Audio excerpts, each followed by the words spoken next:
الدارك ويب أو الإنترنت المظلم مكان تدور حولها الكثير من القصص والأساطير. الإنترنت المظلم هو عبارة عن عالم خفي من شبكة الإنترنت. المواقع اللي فيه ما تقدر تدخلها من محركات البحث ولا من المتصفحات العادية، تحتاج متصفح خاص اسمه تور عشان تدخله.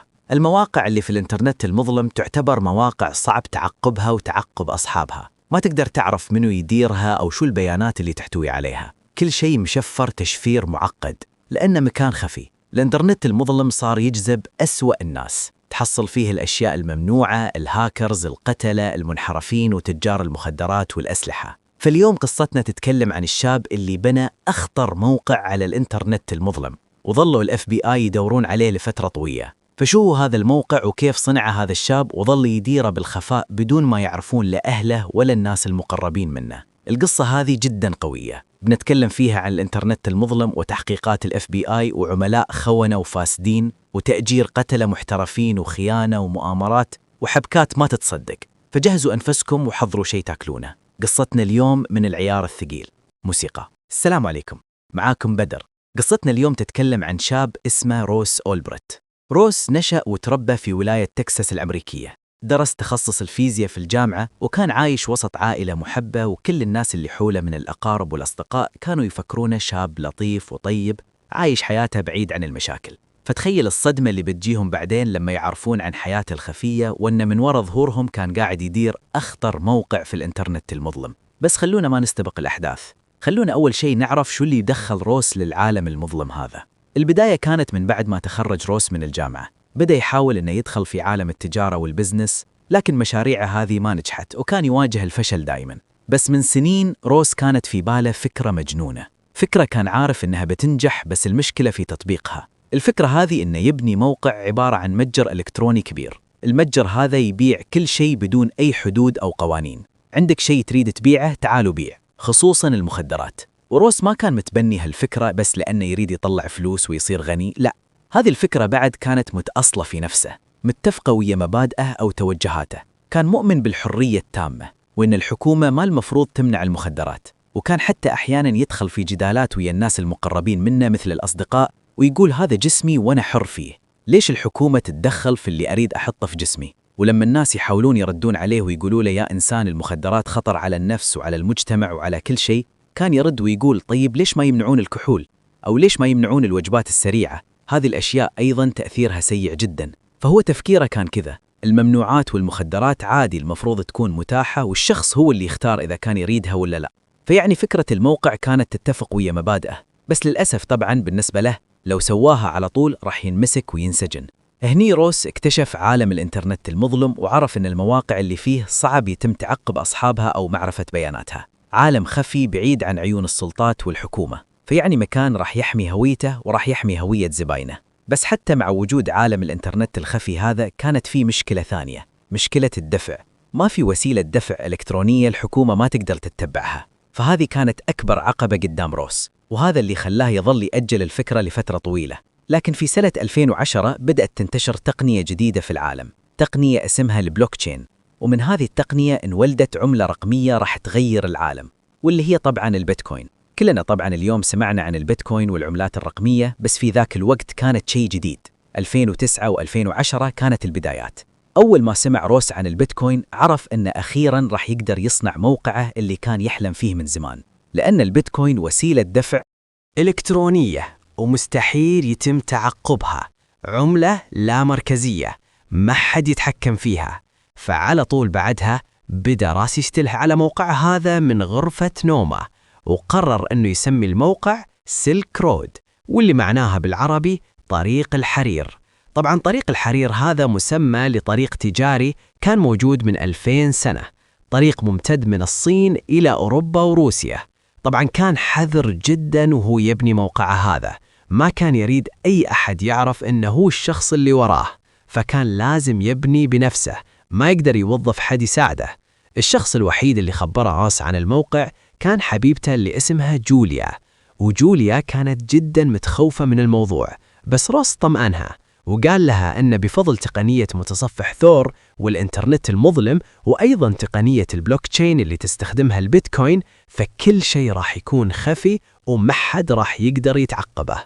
طبعا الشغل على الموقع ما كان سهل أبدا، وراس أصلا ما كانت عنده خبرة في تصميم وبناء المواقع، فقرأ مئات الساعات وهو يتعلم التصميم والبرمجة، وكانت تواجهه مشاكل كثيرة، بس راس كان مصمم على الفكرة وظل يشتغل ليل ونهار عشان يحل كل المشاكل اللي قدامه، لغاية ما قدر أخيراً إنه يصنع نسخة من الموقع شغالة بشكل مقبول على بدايات سنة 2011. تعرفون اللي يضحك؟ إن روس كان معجب بمسلسل بريكنج باد، واللي عايش تحت صخرة وما يعرف شو بريكنج باد، فأحداثه عن شخص أصيب بمرض السرطان وما كانت عنده فلوس يتركها لعائلته، فكان خايف يموت ويترك عائلته بدون شيء، فاستخدم علمه ومهارته في الكيمياء عشان يصنع ميث بجودة عالية، طبعا نوع من أنواع المخدرات. وفي النهاية هذا الرجل تحول لواحد من أكبر تجار المخدرات. هالمفارقة الحين روس قاعد يتبع نفس طريق شخصيته المفضلة، بس الفرق إنه قاعد يسويها على الواقع. المهم بعد ما روس قرب يخلص الموقع، كان عارف إنه راح يحتاج بضاعة يعرضها عليه، فهو لازم يكون أول تاجر يبيع في الموقع، فراح واستأجر مستودع صغير في مكان منعزل وسواله فيه مزرعة للفطر السحري. الفطر هذا تأثيره قريب من الحشيش، فهذا راح يكون أول منتج ينباع على موقعه. الحين الخطوة اللي بعدها إنه يسوق للموقع. المشكلة إن هالموقع موجود في الإنترنت المظلم، موقع خفي ما يظهر في محركات البحث، ولا يقدر مثلا يشتري له إعلانات من جوجل أو فيسبوك عشان يسوق له. فراس فكر باستراتيجية ثانية، كان يروح للمنتديات اللي تهتم بمواضيع المخدرات والحشيش والأمور هذه وينشر موقعه هني. طبعا ما كان يروح يكتب والله أنا سويت موقع بيع مخدرات تعالوا شيكوا عليه، لا، كان يكتبها بطريقة ذكية. يكتب مثلا يا شباب أنا مريت على موقع اسمه يدعي إنه يبيع المخدرات بشكل خفي، هذا رابط الموقع، شو رأيكم أشتري منه ولا لا؟ يعني يكتبها كأنه زبون وإنه قاعد يدور على رأي الناس في الموقع. وطبعا كان عارف إن الناس من نفسهم راح يدخلون الموقع ويشيكون عليه، فهذه كانت طريقته في التسويق. وفعلا الطريقة نجحت وجابت نتائجها، وبدأوا الناس يدخلون الموقع وبدأت الطلبات تجي، وطبعا الزباين يدفعون بالبيتكوين ويحطون العنوان اللي يريدون طلبهم يوصل عليه. السؤال كيف روس راح يشحن الطلبات؟ الخطوة الأولى إنه كان يغلف الفطر بأكياس الطعام، وبعدها يشفط الهواء من الأكياس هذه بآلة تفريغ الهواء اللي يستخدمونها عشان يحافظون على الأكل طازة، وبعدها يغلف الكيس ويحطه في ظرف قوي ويسكره تمام، وبعدين يحط الليبل والطابع وغيره ويرسل الطرد للعنوان. وأحيانا بعد ممكن يرسل الطلب داخل كتاب أو داخل علبة DVD يرسلها عن طريق البريد كأنه طرد عادي. طبعا الزباين ما كانوا يحطون لا أسمائهم الحقيقية ولا عناوينهم الحقيقية، كانوا يحطون عناوين يقدرون يوصلون لها بس بدون ما يكشفون عن هوياتهم، مثلا عناوين أصدقائهم أو أقاربهم. هالشي حتى كان من النصائح اللي كتبها روس في الموقع، كاتب إنه يا جماعة انتبهوا لا أحد يحط عنوانه أو هويته الحقيقية مع الطلب. وعلى هالحال ظلت الطلبات تزيد بشكل سريع لدرجة إن راس صار يشحن بشكل يومي. بس الشيء اللي حملته أكثر بعد إن في ناس غيره بدأوا يعرضون بضائعهم على الموقع، صار الموقع يعرض أشكال وأنواع من المخدرات، وهالشيء طبعا جذب زباين أكثر. راس كان ياخذ 6% من كل معاملة بيع تصير على الموقع. فمع الوقت ومع زيادة الطلبات وتنوع المنتجات، روس خلاص قرر أنه يترك شغلة بيع الفطر ووجه كل تركيزه على إدارة الموقع وحل المشاكل اللي فيه. والموقع كانت فيه مشاكل كثيرة، واحدة من أهمها الثقة، لأن البائعين مجهولين والزباين مجهولين. فروس سوى سيستم يسمح للزباين أنهم يقيمون البائعين، وبعد يسمح للبائعين أنهم يقيمون الزباين، فهالشيء عزز الثقة أكثر. طبعا الشغل كان متعب جدا على روس لأنه كان يدير الموقع بروحه، ومثل ما قلنا هو كان متعلم ذاتي، ما كان مبرمج أو مصمم مواقع محترف عنده خبرة، فكان ياخذ وقت وجهد كبير عشان يحل أي مشكلة تواجهه. بس مع ذلك كان شاد حيله يشتغل ليل ونهار لأنه قاعد يشوف قدامه النمو الكبير اللي قاعد يصير. الموقع صار يدخل عشرات الآلاف مع أنه ما انطلق إلا قبل كم شهر، ومع أن روز كان في قمة حماسه على النمو الكبير هذا اللي قاعد يصير، لكن في شخص ثاني ما كان متحمس مثله. هذا الشخص كان حبيبته جوليا. كانت خايفة من زيادة الطلبات هذه، وخايفة أكثر لأن صارت في أنواع مخدرات قوية تنباع على الموقع تكون قاتلة مثل الهيروين. فكانت تسأل روس أحياناً وتقول شو بيصير لو شخص أخذ جرعة زايدة، أو لو حد من التجار تلاعب بالمخدرات أو خلطها بمواد خطيرة. فروس رد عليها بثقة وقالها ترى عشان كذا أنا سويت نظام التقييم، إذا التاجر باع مخدرات سيئة راح يحصل تقييم سيء وما حد بيشتري منه مرة ثانية. قالت له صح، بس كيف بيقدر يعطي تقييم سيء إذا كان ميت من الأساس؟ روس هني ما عرف يرد، فحاول يصرفها وقالها ما راح يصير، ورجع يكمل شغله. الموقع كان يكبر بسرعة مجنونة بس من خلال كلام الناس عنه، لكن النمو الرهيب راح يصير بعد ما وسائل الإعلام تبدأ تتكلم عنه. الموقع صار يتكلموا عنه في الصحف والمقالات وحتى في الأخبار وقنوات التلفزيون، وطبعا هالشي جذب له مستخدمين وزباين أكثر، لكن بعد جذب له عيون السلطات والFBI. ظل الموقع مستمر بالنمو بشكل مجنون، وروس كان تحت ضغط شديد لأنه يدير كل شيء بروحه. أي موقع طبيعي لما يكبر ويزيد حجمه بيوظف ناس أكثر يشتغلون عليه، بس السيلك رود ما كان موقع طبيعي. وفي يوم من الأيام صح روس من النوم وحصل شيء جديد معروض في الموقع، شيء ما كان يتوقعه أبداً. حصل شخص عارض مسدس للبيع، ومع أن هالشيء فاجأنا في البداية، لكن بعدين قاعد يفكر وقال بنفسه يلا عادي يعني، هالأسلحة أصلاً منتشرة بكل مكان في أمريكا، ما بتفرق إذا انباعت الأسلحة على موقعها بعد، شو المشكلة؟ بس مرة ثانية حبيبته جوليا اعترضت، قالت له فكر، يعني ليش شخص ممكن يريد يشتري مسدس بشكل خفي وغير قانوني؟ تتوقع شو راح يسوي فيه؟ راح يزرع ورود مثلاً؟ وصار بينهم جدال مرة ثانية، وفي النهاية جوليا طلعت من البيت وهي معصبة، وبعدها راحت عند صديقتها اللي كان اسمها إريكا. فلما شافتها إريكا متنرفزة ومعصبة سألتها شو صاير، وفي النهاية جوليا خبرتها بالسالفة.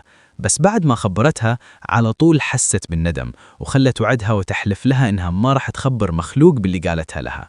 فإريكا قالت لها تمام، ما راح أتكلم، صدقني ما راح أتكلم. وفعلا الفترة كان على ما يبدو أن إريكا راح تحافظ على وعدها، لكن في يوم من الأيام لما روس دخل على الفيسبوك وفاجأ بمنشور من إريكا كاتبة فيه أنا متأكدة أن السلطات بيحبون يعرفون عن موقع المخدرات اللي يديره روس. أول ما شاف المنشور انصدم وحس بشعور خوف طبيعي سيطر على كل جسمه، وبسرعة راح لجوليا ورواها البوست وسألها وهو معصب كيف إريكا تعرف عن الموقع.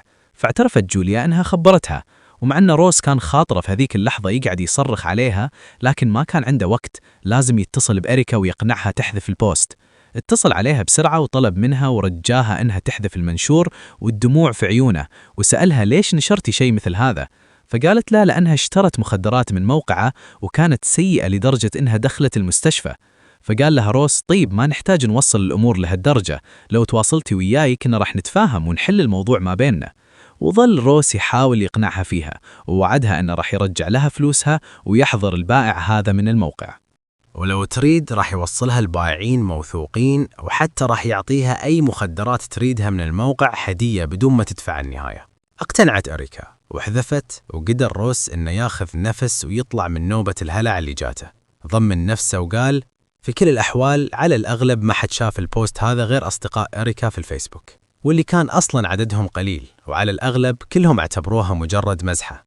لكن طبعاً من بعد الحادثة هذه صارت مشاكل كبيرة بينه وبين حبيبته جوليا، وجوليا خلاص وصلت لدرجة إنها خيرت روس إما يقفل الموقع أو يتركوا بعض.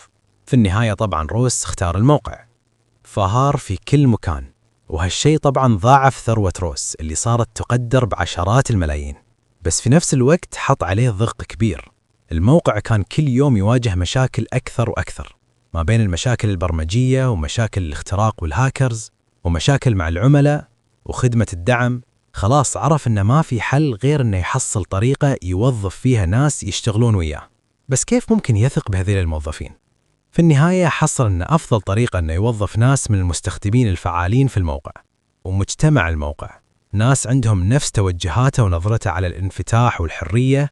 فقدر إنه يحصل حوالي 10 أشخاص عندهم مهارات مختلفة ما بين البرمجة وإدارة الموقع ودعم العملاء وحل المشاكل المتنوعة اللي كانت تواجههم. وكل الموظفين هذيله هوياتهم مجهولة، ما حد يعرف الثاني، كل واحد يشتغل على المهام اللي عنده. وطبعا روس يدفع لهم رواتب، بس في نفس الوقت هم مؤمنين بالشغل اللي قاعدين يسوونه، وكلهم من أنصار الحرية ومقتنعين إن اللي يسوونه في هالموقع راح يغير العالم. موقع سيلك رود ما صار مختصر على المخدرات، صارت تنباع عليه خدمات التهكير وبطاقات الفيزا المسروقة والهويات والجوازات المزورة والفلوس المزيفة وحتى الأسلحة الثقيلة مثل قاذفات الصواريخ. صار متجر يبيع كل الأشياء الممنوعة اللي ممكن تتخيلها. ووصل الموضوع لدرجة أنهم يبيعون أعضاء بشرية مثل الكلى، والله أعلم اللي يبيعونها الأعضاء كيف يابوها. روس خلال هالفترة تعرف على شخص اسمه فرايتي جونز، وهذا يعني لقبه في الموقع، وهذا الشخص راح يصير صديقه المقرب وإيده اليمنى في إدارة الموقع. روس كان حاس بالوحدة في المغامرة السرية مالته هذه، لأن ما كان في أحد في حياته يقدر يخبره باللي قاعد يسويه. الوحيد اللي كان يعرف كانت جوليا، وجوليا راحت، فوجود الأصدقاء الرقميين هذيلا كان الأنس الوحيد له، وفرايتي جونز كان أقرب شخص له. بواحدة من محادثاتهم فرايتي جونز قال لروس إن تراها الشغلة اللي يسوونها وإدارتهم لموقع سيلك رود يحطهم تحت تصنيف دراج لوردز، يعني كبار تجار المخدرات. السلطات راح يعتبرونهم مثل الاسكوبار والشابو والناس الثقيلة هذيلا. اقترح على روس إنهم يعطونه لقب مميز، لقب ممكن ينسب لأكثر من شخص، بحيث إن حتى لو السلطات قدروا يلقون القبض على روس في المستقبل يقدر يقول إن هاللقب يمثل مجموعة كبيرة من الأشخاص عشان ما كل تهمة تنسب عليه. واللقب اللي وصلوا له كان دريد بايرت روبرت. هذا الاسم اللي الناس تعرف المؤسس من خلاله. استمرت إمبراطورية روس هذه بنموها، وفي سنة 2013 بعد سنتين من انطلاق الموقع وصل عدد الأعضاء فيه ل1,000,000 مستخدم، وتجاوزت قيمة المعاملات اللي صارت عليه أكثر من $1,000,000. أما ثروة روس فوصلت لأكثر من $100,000,000، ويمكن حتى كانت أكبر، خصوصاً أن فلوسه كلها بالبيتكوين، وقيمة البيتكوين كانت قاعدة تصعد بشكل مجنون. ناخذ فاصل سريع. هذا واحد من أكثر الفيديوهات اللي تعبت عليها، فأتمنى إذا كنتم مستمتعين بالقصة لا تنسوا تضغطوا زر اللايك اللي تحت، لأنه جدا جدا يحفزني. كل ما أشوف هالرقم أكبر كل ما أستانس، لأني أعرف إنكم استانستوا. واللي ممكن ما مشترك ومستمتع بالفيديو اشترك، لأن دائما أنزل مثل هالمحتوى في القناة. وتابعوا القصة للنهاية لأن الأحداث اللي جاية مجنونة. مع تصاعد حجم موقع سيلك رود، السلطات الأمريكية لاحظت تصاعد في كمية الطرود البريدية اللي تنضبطها بسبب وجود المخدرات داخلها. يعني السلطات الأمريكية كانت تعترض عدد كبير من الطرود هذه، بس طبعا العدد الأكبر كان يمر. فالسلطات الأمنية المعنية بالقضية اللي هم إدارة مكافحة المخدرات بدأوا يكثفون جهودهم. لكن مع أن هذيل الجهتين الكبار كانوا هم اللي شغالين على القضية، التقدم اللي راح يتم إحرازه في القضية راح يكون بفضل موظف دائرة الإيرادات الداخلية IRS. مع أن نعرفهم، وإدارة مكافحة المخدرات نعرفهم. بنو دائرة الإيرادات الداخلية هذه منو IRS؟ هذول يا جماعة الخير الجهة المسؤولة عن الضرائب وتتبع الأموال في أمريكا، هم اللي ماسكين الفلوس في البلد. فعميل كان اسمه جاري. العميل هذا كان ذكي جدا، وكان عنده إيمان أن الشخص أقل خبرة ممكن يتفوق على أصحاب الخبرة لو فكر بطريقة مختلفة، وهذا اللي بيسويه فعلا. راح يتفوق على FBI والDEA، وراح يكون أول شخص يكشف هوية مؤسس موقع سيلك رود. كانت مهمته في القضية أنه يحاول يتبع الأموال اللي تمر عبر الموقع، بس طبعا لأن كل المعاملات بالبيتكوين ما كان ممكن تعقبها، فجاري قرروا أنه يحاول يتعقب الراس المدبر مؤسس الموقع. بس كيف بيسويها؟ ما قدروا يتعقبونه. كيف عميل في هيئة الضرائب راح يقدر يتعقبها؟ جاري قاعد يفكر ويا نفسه ويقول موقع سيلك رود موقع في الإنترنت المظلم، فكيف انتشر؟ كيف عرفوا عن الناس؟ مؤسس الموقع أكيد إنه ما راح يقدر ينشرها ما بين أهله وأصحابه، فأكيد إن بداية النشر كانت على النت. فراح جاري وسوى بحث في جوجل عن عنوان الموقع، وحدد تاريخ البحث على بدايات سنة 2011 اللي هو الوقت اللي انطلق فيه الموقع. جاري كان يريد يحصل أول شخص ذكر هذا الموقع في الإنترنت كله، فجاري حصل منتدى اسمه شرومري، منتدى متخصص بالنقاشات عن الفطر السحري وأشباهها من الفطر المخدر. وفي هذا المنتدى حصل منشورات من شخص اسم المستخدم ماله هذا، كان كاتب في المنشور: يا شباب مريت على موقع اسمه سيلك رود، موقع موجود في الإنترنت المظلم ويدعي أنه يسمح ببيع وشراء أي شيء أونلاين وبالخفاء. قاعد أفكر أشتري منه، بس حبيت أسأل إذا في حد سمع عنه ويقدر يقترحه. وبعدين حط رابط الموقع. طبعا هذا المنشور منو اللي كتبه؟ راس اللي كتبه. هذه كانت طريقته في التسويق للموقع مثل ما ذكرت لكم قبل، والعميل جاري على طول مسكها وعرف ان هذا هو مؤسس الموقع، لأن أول شخص ذكر عنوان الموقع في الإنترنت كله. صح ان هذا مبدئيا ما قاطع انه هو المؤسس، بس يخلي الشك عليك كبير. فكمل جاري البحث وبدأ يدور عن منشورات كتبها هذا الشخص، وفعلا حصل نفس الاسم المستخدم التويد في أكثر من منتدى وأكثر من مكان، قاعد ينشر ويسوق للموقع بنفس الطريقة الخفية هذه، على أساس يعني انه يدور آراء الناس. بس يظل هذا الشخص مجهول. منو في النهاية؟ مجرد يوزر نيم، اسم مستخدم.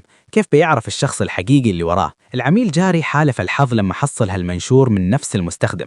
هالمنشور كان عبارة عن إعلان، كان يطلب في المنشور شخص تقني خبير في التعامل مع البيتكوين. كان كاتب: أنا أبحث عن مطور محترف عشان يشتغل في شركة ناشئة تعاملاتها بالبيتكوين، يعني دور على مبرمج يضبط له موضوع البيع والشراء بالبيتكوين. المصيبة إن في هذا المنشور كان كاتب عنوان إيميل، والإيميل هذا كان اسمه الحقيقي روس أولبريك. ما تتخيلون النشوة اللي حس فيها العميل جاري في هذيك اللحظة، وعلى طول راح الجوجل وبحث عن اسم روس. أول شيء طلع له كان صفحة روس أون لينكدين. في هذه الصفحة روس كان كاتب منشورات ضد الحكومة ومنشورات تؤيد الحرية المطلقة وغيره. فكر متناسب ومتناسق جدا مع شخص ممكن يأسس موقع مثل سيلك رود. بعدها بحث في اليوتيوب وحصل أن عنده قناة، ونفس الشيء كان ناشر على القناة فيديوهات تخص مواضيع الحرية والحكومة وأشياء من هالقبيل، والفيديوهات كان عليها مشاهدة أو مشاهدتين. فجيري كان قاعد يفكر في نفسه ويقول: يا الله، أنا ممكن أكون أول إنسان يبحث عن هذا الشخص ويحصله، الشخص اللي مسؤول عن أخطر موقع في الإنترنت كله. جيري كان حاسس بنشوة في لحظتها، وفوق هذا بعد حصل سؤال نشره مستخدم باسم Alt-Right User على موقع ستاك أوفرفلو، موقع متخصص بالبرمجة. السؤال كان متعلق بخدمة تور، اللي هي التقنية اللي يقوم عليها الإنترنت المظلم، تقنية تشفير معقدة. يعني الأشخاص اللي يدخلون الإنترنت المظلم من خلال متصفح تور، التقنية هذه تلعب باللوكيشن مالهم لعبة، تنقل اللوكيشن 3 أو 4 مرات، فشبه مستحيل إنه يتم تعقب أي شخص في الإنترنت المظلم. فكيف ال FBI قدروا يتعقبون عنوان ال IP للسيرفر اللي عليه بيانات موقع سيلك رود؟ في نظريات تقول إن وكالة الأمن القومي الأمريكية ال NSA كانت المسؤولة للحصول على المعلومات هذه، وعلى الأغلب إنهم عرفوا هالمعلومة عن طريق برنامج المراقبة الشامل اللي عندهم، واللي يطبقونه على المواطنين الأمريكان ذات نفسهم بطريقة تتعارض بشكل صريح مع بنود الدستور الأمريكي اللي تضمن خصوصية المواطنين وحريتهم. والتسريبات اللي سواها إدوارد سنودن عرفت عن التجاوزات الخطيرة اللي تسويها هذه الوكالة. موضوع إدوارد سنودن والتسريبات اللي سواها عن موضوع كبير، ممكن نخصص له فيديو كامل بعدين. المهم، سنودن نفسه قال إن الوكالة لها يد مباشرة في التحقيقات اللي صارت على موقع سيلك رود، وإنهم هم اللي قدروا يوصلون لمعلومات السيرفر وعنوانه من خلال برنامج مراقبتهم الشامل، البرنامج الغير قانوني. السلطات الأمريكية رسمياً يقولون إنهم وصلوا للآي بي سيرفر هذا من خلال نقاط ضعف أكواد برمجة موقع سيلك رود، لكن هل هذا الكلام صحيح ولا لا؟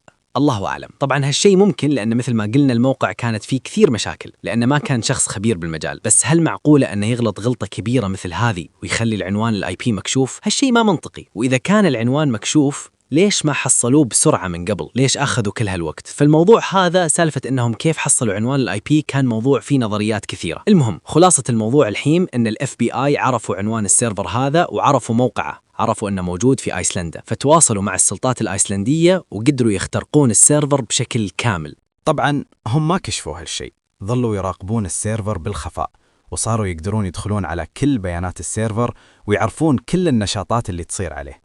وطبعا كانوا يقدرون يراقبون دخول وخروج الادمنز على الموقع، يعني كانوا يقدرون يعرفون تحركات اللي هو روس. طبعا وعرفوا أن آخر عملية دخول سواها كانت في واحدة من مقاهي الإنترنت الموجودة في مدينة سان فرانسيسكو. مع كل هذه البيانات ما كانوا قادرين يحددون شخص بعينه. صح ضيقوا الدائرة، بس في النهاية مدينة سان فرانسيسكو مدينة كبيرة فيها مئات الآلاف من البشر. وهني يدخل صاحبنا جاري على مجرى التحقيقات. جاري اللي هو موظف الضرائب، عميل دائرة الإيرادات الداخلية. جاري قال للمحققين الاف بي اي عن المعلومات اللي حصلها، وقال لهم عن اليوزر أو اسم المستخدم اللي اسمه دريد بايرت روبرتس، واللي كان أول شخص ذكر موقع سيلك رود على الإنترنت. وبعدين قال لهم عن الإعلان اللي نشره مرة من المرات، وإنه حط إيميل باسم روس أولبرت. فالاف بي اي على طول خذوا هالاسم وتعقبوا هالشخص. والصدمة كانت لما اكتشفوا أن روس هذا كان عايش في مدينة سان فرانسيسكو على بعد كم بناية بس من مقهى الإنترنت اللي تعقبوا دخوله منه. خلاص هني صاروا متأكدين أن روس هو هدفهم المنشود. الصدمة أنهم ما كانوا متخيلين أن هدفهم هذا هو شخص عادي مثل روس. كانوا يحسبونه هكر خطير أو زعيم عصابات أو شيء كبير، لكنهم تفاجأوا قدامهم بشاب عادي جدا. صاروا عارفين هدفهم روس أولبرت. كل اللي باقي عليهم الحين إنهم يكونون فريق اعتقال ويروحون ويعتقدونه. ما صح؟ لا، غلط. لازم يمسكون روس ولابتوبه مفتوح. ليش؟ لأن كل الأدلة موجودة في اللابتوب. ولو مثلا هجموا على روس وانتبه عليهم، أول شيء راح يسويه إنه يسكر اللابتوب. ولو سكر اللابتوب خلاص كل البيانات اللي فيه بتتشفر وما راح يقدرون يوصلوا لها إلا إذا هو فتح اللابتوب بنفسه. وهالشيء مستحيل، راح يرفض. ليش يفتح لهم شيء راح يجرمه؟ فلازم يمسكونه بالجرم المشهود وهو فاتح لابتوبه والموقع قدامه. هذه الطريقة الوحيدة لإدانته بشكل كامل وإثبات التهمة عليه. وبعد عشان يقدرون يحصلون البيانات الثمينة اللي عنده، مثل الأشخاص اللي متعاونين وياه، وأيضاً بيانات التجار الكبار على الموقع. ففي لحظة الاعتقال لازم ما يعطونه أي فرصة إنه يسكر شاشة لابتوبه، فلازم يختارون لحظة الهجوم بدقة. وفعلاً هذه اللحظة جت في يوم 1 أكتوبر سنة 2013. هذاك اليوم صحى روس من النوم وبعدها راح المقهى عشان كالعادة، لكن المقهى كان زحمة فما حصل مكان مناسب. بعدها قرر يروح لمكتبة سان فرانسيسكو العامة، وهناك حصل بقعة منعزلة بعيدة عن الناس، مكان ما حد يقدر يشوف شاشته فيه. وبعدها فتح اللابتوب ودخل بحساب الآدمن على موقع سيلك رود. طبعا روس ما كان عارف أن المكتبة مليانة بعملاء ال FBI المتخفين، وطبعا العملاء هذيلا كان لازم يتحركون بحذر، ما كانوا يقدرون يخلون روس يعرف أنهم يريدون يهجمون عليه. فاثنين من عملاء ال FBI، رجل وامرأة، تظاهروا أنهم زوجين وأنهم قاعدين يتشاجرون. كانت هذه حركة تشتيت انتباه. فالاثنين هذيلا قاعدين يرفعون أصواتهم على بعض نص المكتبة قدام الناس. والشيء الذكي أنهم كانوا موجودين ورا روس، كان قاعد يشتغل على لابتوبه، وفجأة يسمع أصوات الصراخ والشجار هذا اللي وراه. فنلف راسه لحظة بعيد عن اللابتوب عشان يشوف شو صاير. وفي هذه اللحظة عميلة ثانية كانت وراه، مشت صوبه بسرعة وبهدوء ومسكت اللابتوب وسحبتها من قدامه وهو مفتوح. روس كان مصدوم وحاول يمسك لابتوبه، لكنه تأخر وما لحق يستوعب اللي صار، إلا وعملاء ال FBI محاصرينه من كل الجهات وقاعدين يعتقدونه. وفعلا على اللابتوب كانت كل الأدلة موجودة. كانت في مذكرة يومية كاملة روس كاتب فيها عن كل تفاصيل إدارة موقع سيلك رود، وكاتب فيها كل المهام اليومية اللي يسويها. وبعد حصلوا آلاف الرسائل والمحادثات بينه وبين الأشخاص والموظفين اللي ساعدونه في إدارة الموقع، يعني أدلة كاملة متكاملة. على طول بعد الاعتقال انتشرت القصة في كل مكان عن الشاب اللي مظهره عادي جدا، لكنه في الخفاء كان يدير موقع سيلك رود، أخطر موقع مخدرات في العالم.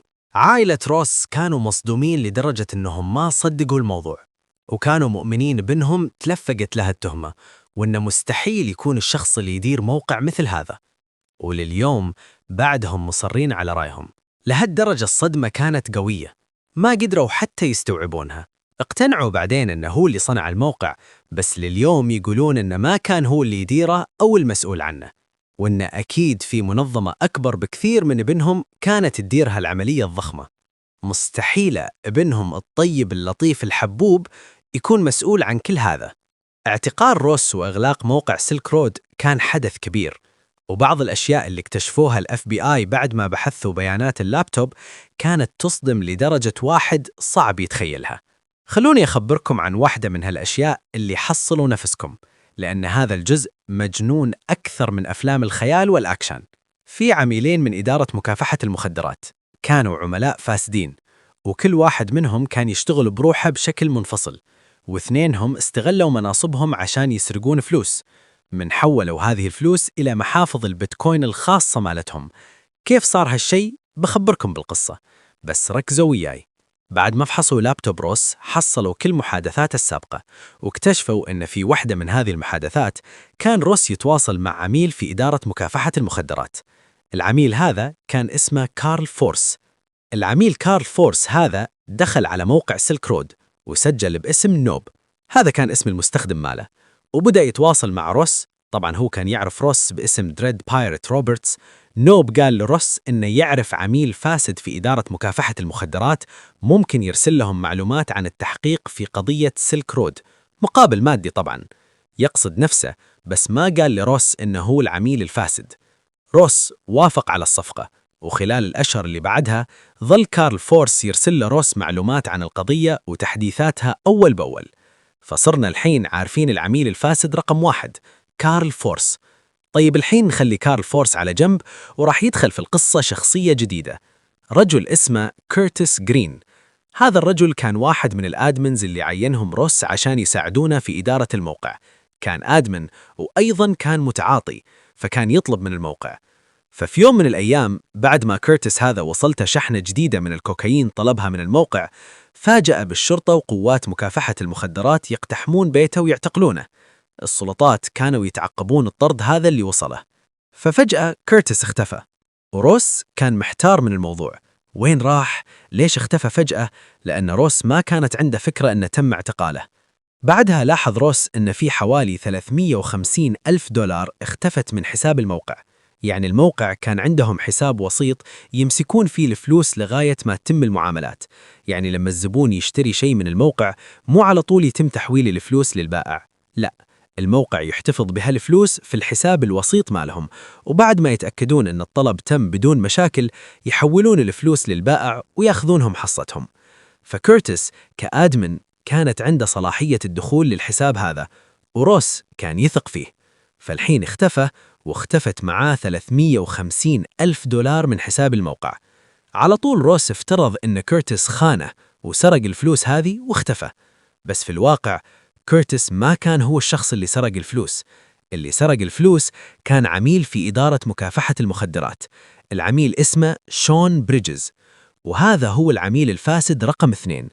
شون هذا كان من ضمن القوات اللي ألقوا القبض على كيرتس. فبعد ما قبضوا عليه هو أول واحد حصل لابتوبه وصادر اللابتوب كدليل. لكنه بالخفاء دخل على حساب كيرتس وموقع سيلك رود واستخدم صلاحياته كأدمنز وحول البيتكوين اللي كانت موجودة في حساب الموقع لمحفظة البيتكوين الشخصية مالته. وطبعا تحويلات البيتكوين مستحيل حد يتعقبها. فكان مطمن من السالفة أن ما حد بيكشفها. فالحين عندنا عميلين فاسدين في إدارة مكافحة المخدرات، كل واحد منهم يشتغل بروحه، وكل واحد منهم قاعد ياخذ مئات الآلاف لحسابه الشخصي يستغل موقعهم ونفوذهم في القضية.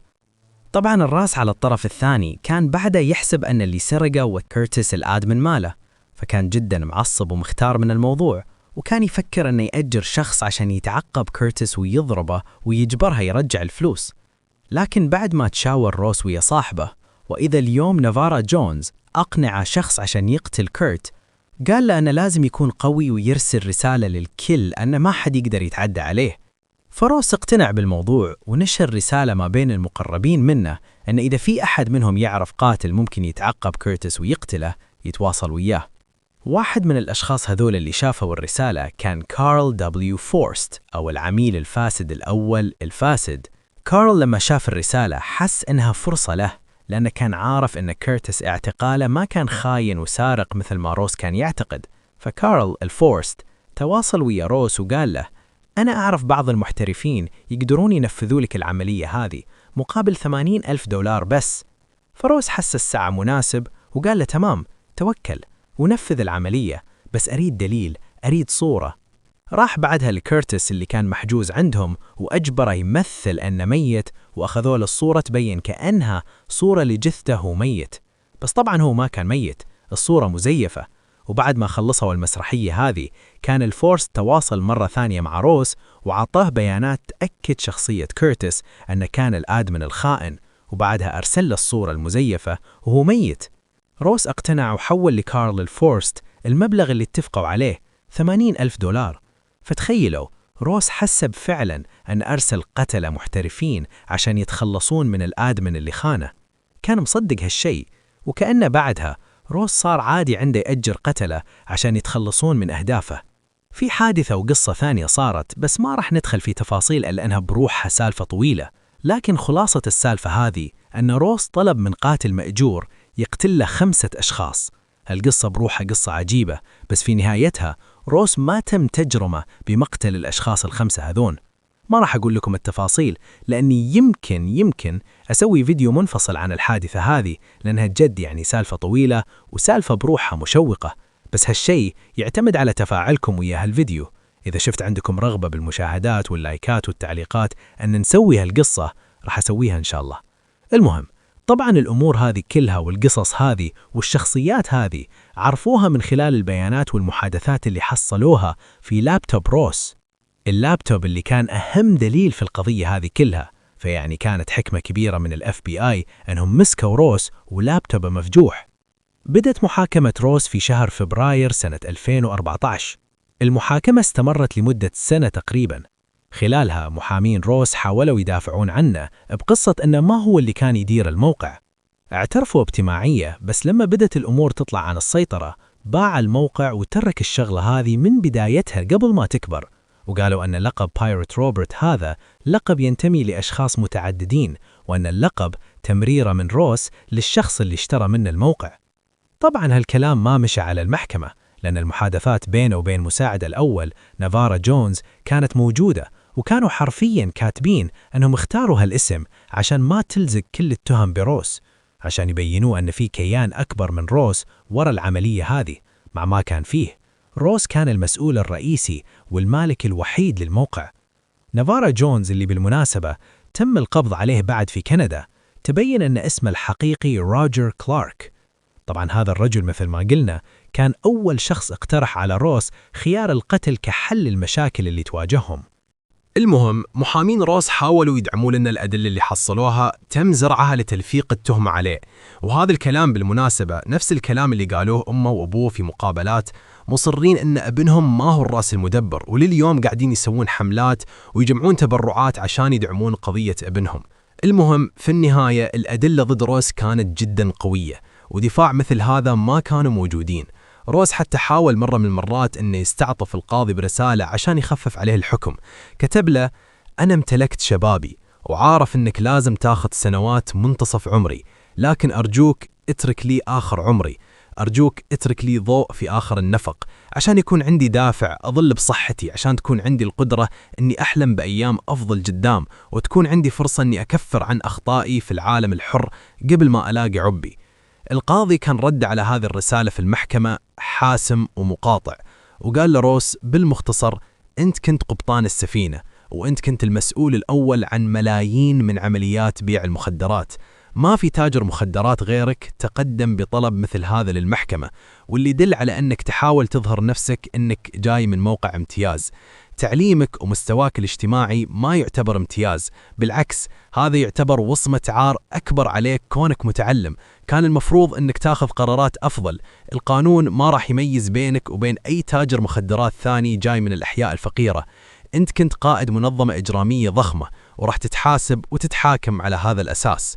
في النهاية تمت محاكمة روس كمروج مخدرات، يعني حطوه بمستوى ناس مثل اسكوبار والشابو، لأنه كان مسؤول عن تحريك وبيع كميات ضخمة من المخدرات، أنشأ سوق ما كان موجود من الأساس. وفي النهاية هيئة المحلفين حكموا عليه أنه مذنب، والقاضي أصدر عليه حكمين بالمؤبد وفوقهم 40 سنة بدون إمكانية إطلاق سراح مشروط للأبد، يعني حكم صارم ينهي حياته تماما، خلاص راح يقضي باقي عمره كله في السجن.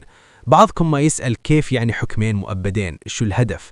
الفكرة أنه عليه عدة تهم، فمثلا التهمة الأولى عطوا عليها حكم مؤبد، التهمة الثانية عطوا عليها 40 سنة، التهمة الثالثة عطوا عليها حكم مؤبد ثاني، وبهذه الطريقة تتجمع عليه عدة أحكام، وحتى لو مثلا في المستقبل تمت تبرئته من واحدة من التهم هذه يظل حكم التهم الباقية ساري عليه.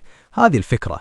البعض شافوا، خصوصا عائلة روس، شافوا أن الحكم هذا قاسي جدا، وأن روس ما المفروض يتعاملون وياه مثل معاملة اللوردات المخدرات، بس هذا الحكم وهذا اللي صار. انتوا شو رايكم في الحكم؟ هل يستحقه ولا لا؟ سمعوني آراءكم في التعليقات. ولهنا نكون وصلنا لنهاية قصتنا. لا تنسوا اللايك واشتركوا في القناة وفعلوا زر الجرس، وهذه بعد مقاطع رهيبة سابقة تقدرون تشوفونها.